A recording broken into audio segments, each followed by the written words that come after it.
نبی پاک صلی اللہ علیہ وسلم نے اللہ سے فاقہ مانگ کے لیا، یا اللہ ایک وقت روٹی دے، ایک وقت کا فاقہ دے، مانگ کے لیا نبی پاک مانگ کے۔ حضرت ابو ہریرہ فرماتے ہیں مجھے بھوک لگی، میں حضرت عمر کے پاس گیا، ان سے مسئلہ پوچھا۔ ان کا رواج تھا جب میں مسئلہ پوچھتا تو پہلے روٹی کھلاتے۔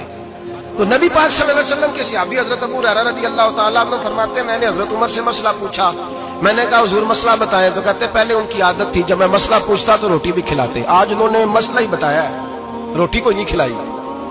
تو مجھے کہنے لگے ابو ہریرہ تو سوچتا ہوگا روٹی نہیں اس نے پوچھی، تو نے کب سے کھانا نہیں کھایا؟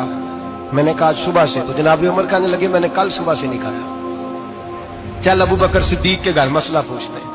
کہتے جناب صدیق اکبر کے دروازے پہ گئے، جا کر کے ان سے مسئلہ پوچھا۔ ان کی بھی عادت تھی جب کوئی مسئلہ پوچھنے جاتے تو دسترخوان بچھا لیتے، کہتے آؤ روٹی بھی کھلاتا ہوں مسئلے بھی بتاتا ہوں۔ کہتے ہیں گئے تو انہوں نے بھی مسئلہ بتایا، روٹی کوئی نہ پوچھی۔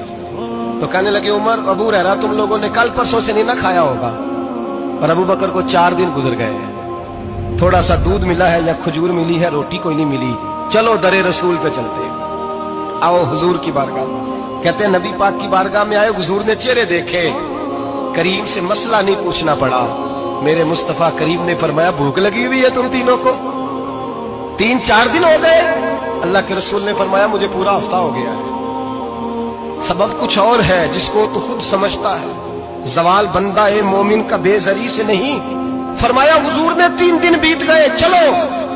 میرا بے تکلف صحابی ابو الحسن انصاری، وہ بڑے نصیب والے ہوتے ہیں جن کو میرے نبی پاک خود کہتے تھے کہ تیری فلانی ذمہ داری ہے۔ اس زمانے کا تو کسی کو کہہ دیا جائے یہ تیری ذمہ داری ہے تو کہتا ہے یہ تو پھٹیکے ڈالنے لگ گئے، یہاں سے تو چھٹی کر جانی چاہیے۔ خوش ہوتے تھے صحابہ کہ ہماری ذمہ داری لگی۔ کہتے ہیں حضرت ابو الحسن انصاری کے گھر گئے، نبی پاک نے فرمایا بھوک بڑی لگی ہے کھانا لا۔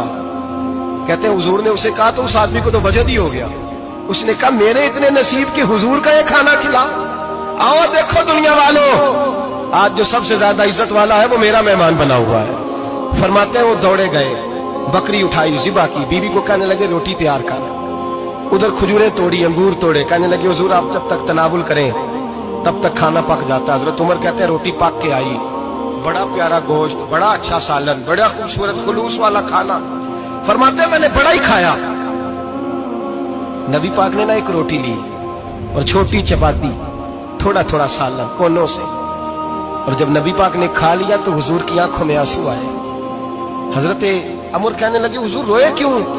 نبی پاک نے فرمایا سوچتا ہوں 7 دن کے فاقے کے بعد کھایا ہے، پر ڈرتا ہوں رب اس کا حساب پوچھے گا تو جواب کیسے دینا ہے، اس کا حساب بھی تو دینا ہے نا جو کھایا ہے۔ تو حضرت عمر فاروق کے ہاتھ میں کچھ چیز تھی، زور سے زمین پہ ماری، کہا محبوبہ 7 دن کے بعد بھی روٹی کھائے تو حساب دینا ہے۔ نبی پاک فرمانے لگے عمر وہ مالک ہے نا، تو جب دیتا ہے تو حساب نہیں لے سکتا، حساب تو دینا ہے، حساب تو دینا ہے، تیاری رکھو۔ صحابہ کرام فرماتے ہم نے ارادہ کیا کہ آج کے بعد ہم پھر فاقے کریں گے، کم کھائیں، اس لیے کہ حساب دینا ہے۔ میرے بھائی وہ فاقہ کشی کرتے تھے، ڈرتے تھے۔ یہاں تو لوگ کھا کے بیمار ہیں، کھاتے جا رہے ہیں، سوتے جا رہے ہیں، کھاتے جا رہے ہیں، سوتے جا رہے ہیں۔